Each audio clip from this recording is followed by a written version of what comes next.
Hello दोस्तों, आप सभी को सद्भावना दिवस की शुभकामनाएं। दोस्तों, आज का हमारा वीडियो इकोनॉमिक्स के संबंधित नहीं है, पर आज का वीडियो उस हमारे पंत प्रधान के बारे में है जिन्होंने हमारी इकोनॉमी को नया रूप प्रदान किया। देखिए, जो हमारे पंत प्रधान है राजीव गांधी जी, उन्होंने एक शिक्षण प्रणाली को एक नया रूप प्रदान किया, जिन्होंने राष्ट्रीय शिक्षण अभियान की भी शुरुआत की थी। और उसके बाद उन्होंने जो एमटीएल है, एमटीएल नगर कुछ नगर निगम दूरसंचार की स्थापना भी राजीव गांधी ने की थी। आज उनके ऊपर वीडियो है। आज इनके बारे में हम 10 प्रश्न देखने वाले हैं। उसी के साथ साथ सबसे पहले हम देखेंगे राजीव गांधी के पिता फिरोज गांधी के जीवन के बारे में, क्योंकि हर कोई आपको इंदिरा गांधी के जीवन के बारे में बोलता है, पर कभी कभी क्वेश्चन आ जाता है कि फिरोज गांधी कौन थे, क्या था वगैरह, आपको जानना, उनके बारे में भी इंफॉर्मेशन रखनी है। हम आज देखते हैं मतलब फिरोज गांधी और इंदिरा गांधी जी की छोटी सी कहानी और उन राजीव गांधी के संबंधित 10 प्रश्न।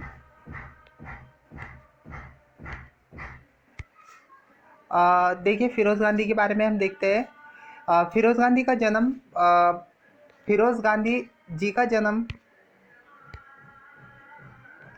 12 सितंबर 1912 को हुआ था और मृत्यु 8 सितंबर 1960 को हुई थी।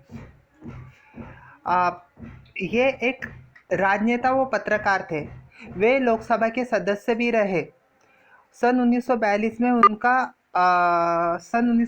में उनका उनका इंदिरा गांधी से विवाह हुआ। मतलब सन 1942 में उनकी शादी हुई। तो आपको कहा जाता है कि किस वर्ष में इंदिरा गांधी का विवाह हुआ था, तो आपको जानना है सन 1942 में उनका विवाह फिरोज गांधी से हुआ। बाद में भारत के प्रधान मंत्री इंदिरा गांधी उसके बाद में भारत के प्रधानमंत्री बने। मतलब पहले उनका विवाह हुआ, बाद में वो प्रधानमंत्री बने। आपको ये याद रखना है। आपको घटनाक्रम बताया जाता है कि फिरोज गांधी के साथ विवाह, भारत के प्रधानमंत्री बने, घटनाक्रम में लगाइए। तो आपको घटनाक्रम में लगा के आना चाहिए। उनके 2 पुत्र हुए, राजीव गांधी और संजय गांधी। मतलब जो इंदिरा गांधी के थे, आपको राजीव गांधी के बारे में नहीं पूछा जाएगा, पर इन अग्र लिखित में से इंदिरा गांधी के पुत्र थे। तो आपको याद रखना है राजीव गांधी और संजय गांधी। आगे उनकी थोड़ी सी लव स्टोरी देखते हैं जो इंदिरा गांधी की और राजीव गांधी की थी। तो देखिए, इंदिरा ने अपने पिता जवाहरलाल नेहरू की मर्जी के खिलाफ फिरोज गांधी से शादी की थी। दोनों की लव स्टोरी बहुत ही चर्चित रही। कहते हैं कि दोनों की मुलाकात 1930 में हुई थी। आज़ादी की लड़ाई में इंदिरा की मां कमला नेहरू एक कॉलेज के सामने धरना देने के दौरान बेहोश हो गई थी। उस समय फिरोज गांधी ने उनकी बहुत देखभाल की थी। कमला नेहरू का हालचाल जानने के लिए फिरोज अक्सर उनके घर जाते थे। इस दौरान उनके और इंदिरा गांधी के बीच नज़दीकियाँ बढ़ी। फिरोज जब इलाहाबाद में रहने लगे, उस दौरान वो आनंद भवन जाते थे।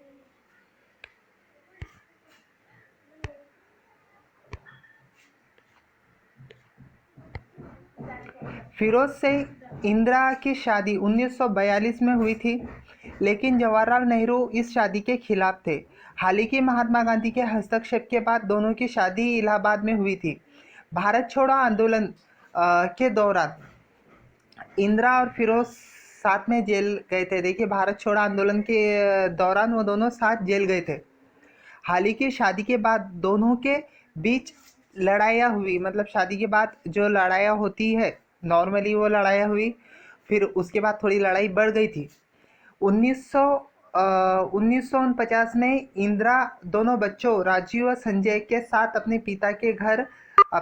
पिता का घर संभालने के लिए फिरोज को छोड़कर चली गई। मतलब वो झगड़ा तो हो रहा था उनकी लाइफ में, तो इसीलिए वो अपने पिता के घर, उनके पिता का घर संभालने के लिए चले गए 1949 में। यहीं से फिरोज ने नेहरू सरकार के खिलाफ आंदोलन छेड़ा और कई बड़े बड़े घोटाले उजागर किए। मतलब वहाँ से शायद उनका थोड़ा गुस्सा रहता है, तो गुस्सा उन्होंने वहाँ निकाला और नेहरू सरकार के खिलाफ आंदोलन छेड़ा। और बाद में उन्होंने बहुत सारे घोटाले जो नेहरू सरकार में थे वो उजागर किए, उस समय के थे। बाद के सालों में फिरोज गांधी की तबीयत खराब होने लगी। उस दौरान उनकी देखभाल के लिए इंदिरा गांधी मौजूद थी। मतलब वो इनकी इनका इतना मतलब इन दोनों का इतना प्यार था कि उनके पिता के खिलाफ होने के बाद भी, इंदिरा गांधी के पिता के खिलाफ होने के बाद भी इंदिरा गांधी ने इनके आखिरी दिनों में इनका साथ दिया। सो आज हम उन्हें, वही महान पुरुष के बेटे, मतलब जो एक महान पंत प्रधान थे, उनके जीवन के बारे में देखेंगे। सो हम सीधा प्रश्न लेंगे और आपको एक्सप्लेन भी करके बतलाएंगे। प्रश्न नंबर 1, राजीव गांधी का जन्म ब्लॉक को हुआ था, मतलब किस तारीख को हुआ था? तो आपको 3 दिया हुआ है, 13 अगस्त 1940, 16 अगस्त 1942 सी है, 20 अगस्त 1944 डी है, 28 अगस्त 1945। तो आपको याद रखना है 20 अगस्त 1944 को उनका जन्म हुआ था, आज़ादी के 3 वर्ष पहले। आपको आज़ादी का वर्ष याद है तो आपको 3 वर्ष पहले याद रहेगा, और 5 साल मतलब 5 दिन के बाद। तो आपको अगस्त और आज़ादी, अगस्त का मंथ याद रखना है। अगस्त के मंथ के बाद आज़ादी के 3 साल पहले उनका जन्म हुआ था, तो आप खुद में खुद 5 का आंकड़ा पकड़ लोगे। अगला देखिए, राजीव गांधी का जन्म 20 अगस्त 1944 को बॉम्बे मतलब मुंबई में गांधी परिवार में हुआ था। मतलब उनका जन्म, आपको क्वेश्चन आ सकता है राजीव गांधी का जन्म कहाँ हुआ था, तो आपको बॉम्बे मुंबई याद रखना है।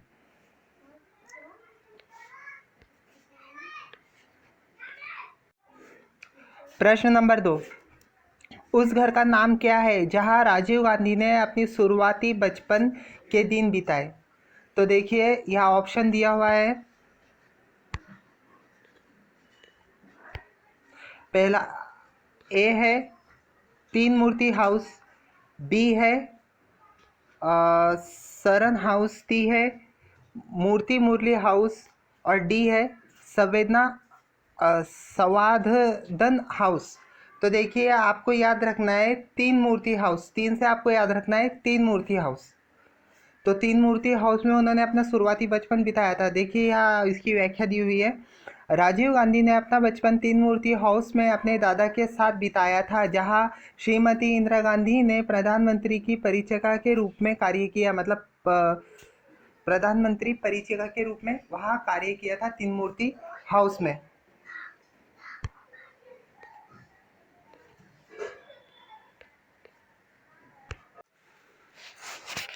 प्रश्न तीसरा, राजीव गांधी ने किस स्कूल में प्रथम प्रवेश लिया? सो देखिए यहाँ कुछ स्कूल्स के नाम दिए हुए हैं।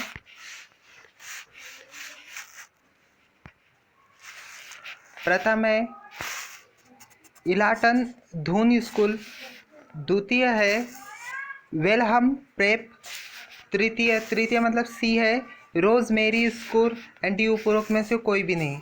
तो आपका राइट ऑप्शन रहेगा B Welham prep. Welham prep आपको याद रखना है। इसकी व्याख्या है, राजीव गांधी कुछ समय के लिए देहरादून के वेलहम गए, लेकिन जल्द ही उन्हें हिमालय की तलहटी में स्थित आवासीय धून स्कूल में भेज दिया गया। तो आपको याद रखना है उनकी प्रथम स्कूल कौन सी, तो वेलहम प्रेप।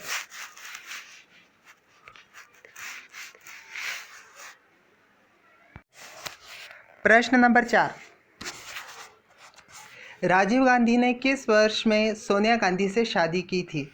सो आपको ये यहाँ से इस प्रश्न के अंदर जो इसकी व्याख्या दी हुई है, इसमें बहुत सारे प्रश्न बनते हैं।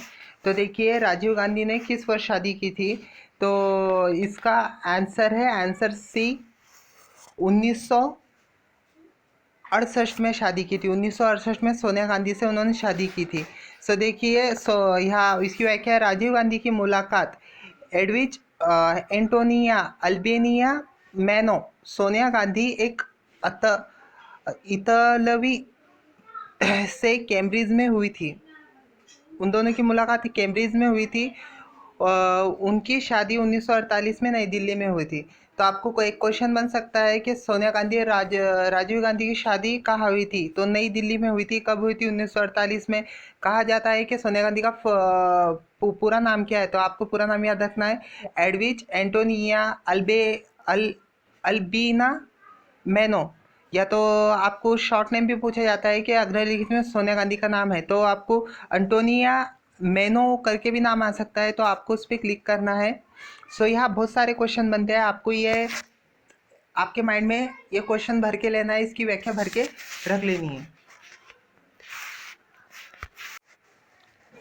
क्वेश्चन नंबर 5, राजनीति में प्रवेश करने से पहले राजीव गांधी का पेशा क्या था? एक चीज़ आपको बतला देना चाहते हैं हम, जो हमारे राजीव गांधी थे वो बचपन से पायलट बनना चाहते थे। उनका सपना ही था बचपन से पायलट बनने का। उन्होंने अपना जो सपना था वो पूरा किया। वो जो प्रोफेशनल उनसे पहले उनका था पेशा पायलट का। देखिए इसकी व्याख्या देखते हैं। राजनीति में प्रवेश करने से पहले राजीव गांधी इंडियन एयरलाइंस के एक पेशेवर पायलट थे। आपको क्वेश्चन आ सकता है अग्रलिखित में से राजीव गांधी का राजनीति से पहले पेशा था, तो आपको पायलट भी आ सकता है, या तो यह आ सकता है कि राजनीति में आने से पहले राजीव गांधी कहाँ काम करते थे। तो आपको इंडियन एयरलाइंस याद रखना है, इंडियन एयरलाइंस में वो पायलट थे। प्रश्न नंबर 6, राजीव गांधी भारत के प्रधानमंत्री कब बने? राजीव गांधी भारत के प्रधानमंत्री कब बने? इसका आंसर है 1984। 31 अक्टूबर 1984 को अपनी मां श्रीमती इंदिरा गांधी की हत्या के बाद 1984 में राजीव गांधी ने भारत के प्रधानमंत्री के रूप में शपथ संभाली। मतलब इंदिरा गांधी की मौत के बाद वो प्रधानमंत्री थे जिन्होंने राजीव गांधी प्रधानमंत्री बने। आपको क्वेश्चन आ सकता है कि राजीव गांधी नहीं, सॉरी, इंदिरा गांधी की मृत्यु कब हुई? तो आपको याद रखना है 31 अक्टूबर 1984 को। यह आपका दूसरा क्वेश्चन बन सकता है।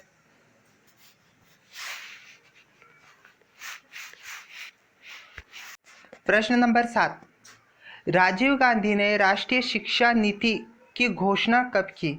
हमने बोला आपको राष्ट्रीय शिक्षा नीति की मतलब नीति तैयार करने वाले राजीव गांधी थे, तो उन्होंने इसकी घोषणा 1985 में किया था। तो आपको याद रखना है उन्होंने पंतप्रधान पद कब संभाला? 1984। और उन्होंने उसके एक साल बाद 1985 में राष्ट्रीय शिक्षा नीति या national policy of education NPE की घोषणा की 1985 में। आपको उसकी व्याख्या याद रखनी है। राजीव गांधी ने भारत में उच्च शिक्षा कार्यक्रम के आधुनिकीकरण और विस्तार के लिए 1956 में राष्ट्रीय शिक्षा नीति ये थोड़ा रॉन्ग हो गया, यहाँ 1985 में राष्ट्रीय शिक्षा नीति की घोषणा की, 1985 में। फिर भी आप एक बार रीचेक कर लीजिए कि 85 है 86 है। एक चीज़ और आपको बतलाना चाहते हैं, जो यहाँ से क्वेश्चन आपको दूसरा बन सकता है, राष्ट्रीय शिक्षा नीति कार्यक्रम किस लिए था? तो आपको याद रखना है जो उच्च शिक्षण थे, जो डिग्री वाले थे, उनके लिए जो आधुनिकीकरण और उनका विस्तार के लिए नीति की घोषणा की गई थी। मतलब जो उच्च शिक्षा है, डिग्री वाली उच्च शिक्षा के लिए उनका आधुनिकीकरण किया गया, और कोने कोने तक उच्च शिक्षा अभियान चल सके उसके लिए उसका विस्तार किया गया इस नीति के तहत। देखिए 8वां क्वेश्चन है, राजीव गांधी के प्रयासों से किस वर्ष MTNL की स्थापना की गई? MTNL, जिसे हम महानगर टेलीफोन निगम लिमिटेड भी कहते हैं, MTNL।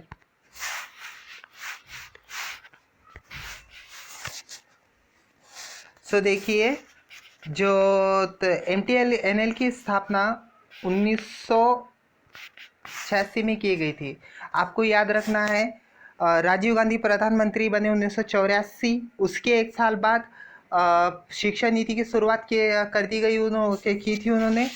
और उसके एक साल बाद उन्होंने 1986 में MTNL की स्थापना की थी। MTNL का फुल फॉर्म आपको याद रखना है, क्वेश्चन आ सकता है अगले लिखित में से। MTNL का साक्ष फुल फॉर्म है तो आपको महानगर टेलीफोन निगम लिमिटेड याद रखना है, या तो ऐसा क्वेश्चन आ सकता है महानगर निगम टेलीफोन निगम लिमिटेड का संक्षेप रूप कौन सा है, तो MTNL आपको याद रखना है।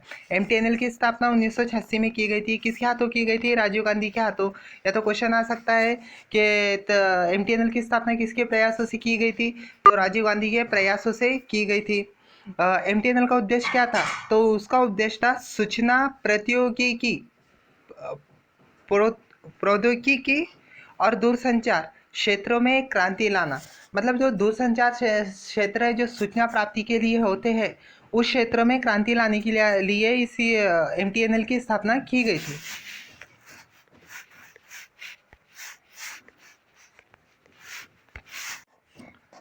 अगला क्वेश्चन है, राजीव गांधी ने कब श्रीलंका के राष्ट्रपति जे आर जयवर्धन के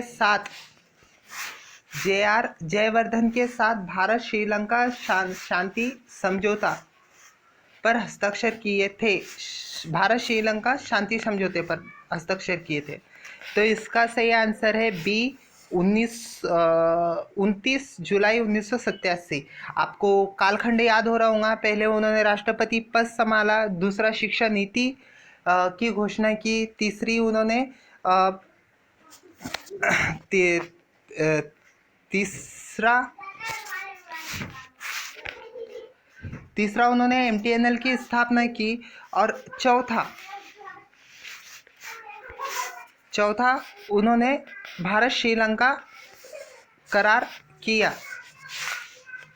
तो आपको याद रखने के वास्ते सिर्फ इतना याद रखना, ईयर याद रखना है 84, 85, 86 व 87। 87 में जो उन्होंने किया है भारत श्रीलंका शांति करार किया। आपको इस तरह से ये कालखंड याद रखने हैं। तो यहाँ इसकी व्याख्या देख लेते हैं हम। भारत श्रीलंका शांति समझौते पर 29 जुलाई 1987 को राजीव गांधी और श्रीलंका के राष्ट्रपति जे आर जयवर्धन ने हस्ताक्षर किए थे। यहाँ से आप क्या और क्वेश्चन बन सकते हैं, भारत श्रीलंका शांति समझौता या करार कब किया गया, तो आपको 29 जुलाई 1987 याद रखना है। अगला क्वेश्चन बन सकता है यहाँ, भारत श्रीलंका शांति समझौते के वक्त श्रीलंका के राष्ट्रपति कौन थे, तो आपको याद रखना है जे आर जयवर्धन। या तो ऐसा क्वेश्चन आ सकता है, भारत श्रीलंका शांति समझौते के वक्त भारत के राष्ट्रपति कौन थे, तो भारत के राष्ट्रपति थे राजीव गांधी। आपको ये याद रखना है। सो आप कालखंड याद रखते हो तो आपको ये सब याद रहेगा। आपको कालखंड याद रखना है। पहला है राजीव गांधी ने राष्ट्रपति की शपथ ली, दूसरा शिक्षा नीति तैयार की, तीसरा MTNL की स्थापना की, और चौथा उन्होंने भारत श्रीलंका शांति समझौता किया। तो आपको ये 3 कालखंड ऐसे याद रहेंगे, 84, 85, 86 या 87।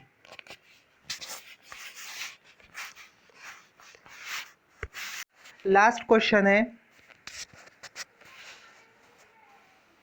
राजीव गांधी की हत्या किस वर्ष हुई, तो राजीव गांधी की हत्या सबसे पहले दोस्तों हमने स्क्रीन इसके वास्ते डाउन की कि आपको एक क्वेश्चन बोलना चाहते हैं हम कि हमारी पहली औद्योगिक नीति किस वर्ष आरंभ की गई थी। नई औद्योगिक नीति या नई आर्थिक नीति कब आरंभ की गई थी। क्वेश्चन का आंसर आप लोगों को कमेंट बॉक्स में देना है, और इसी क्वेश्चन में उसका आंसर छुपा हुआ है। तो देखिए, राजीव गांधी की हत्या किस वर्ष हुई थी, तो राजीव गांधी की हत्या 21 मई 1991 को हुई थी। तो व्याख्या देखिए 21 मई 1991 को राजीव गांधी तमिलनाडु के श्री पेरुम्बदूर पहुँचे। एक रैली को संबोधित करने के लिए जहां उनकी हत्या कर दी गई, मतलब उनकी यहाँ हत्या की गई थी। और जो वो गए थे तो एक मतलब एक रैली के लिए गए थे। सो अंतिम वर्ष में, मतलब उनके अंतिम दिनों में भी उन्होंने समाज सेवा का कार्य किया। और रैली जो की गई जो रैली थी वो समाज सेवा के लिए, समाज को जागरूक करने के लिए थी। सो उन्होंने अपने अंतिम दिनों में भी कार्य करते रहे, समाज सेवा करते रहे।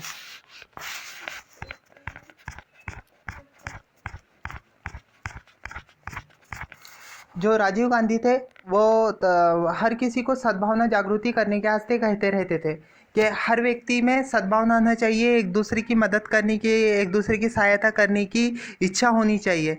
इसीलिए उनके जन्मदिन को हम सद्भावना दिवस के तौर पर मनाते हैं। तो आपको ये याद रखना है कि किसके जन्मदिन पर सद्भावना दिवस मनाया जाता है। तो राजीव गांधी जी के जन्मदिन पर सद्भावना दिवस मनाया जाता है। हमारे प्रश्न खत्म हो चुके हैं दोस्तों, और अपेक्षा करते हैं आपको वीडियो अच्छी लगी होंगी। और प्लीज़ आपको कभी वीडियो अच्छी लगी है तो हमारे चैनल को सब्सक्राइब कीजिए और शेयर कीजिए, जिसके कारण जिनके पास ये इन्फॉर्मेशन नहीं है उन तक ये इन्फॉर्मेशन पहुंच सके। और आप यूपीएससी व एमपीएससी का भी यूपीएससी और एमपीएससी की कभी एग्ज़ाम दे रहे हो आप, तो आपके लिए यह चैनल बहुत आवश्यक है। सो प्लीज़ इस चैनल को सब्सक्राइब कीजिए, शेयर कीजिए, ऊपर दिया हुआ बेल आइकॉन का घंटा ज़रूर दबाइए। सो फ्रेंड्स बाय, हम अगली वीडियो लेकर जल्दी आएंगे।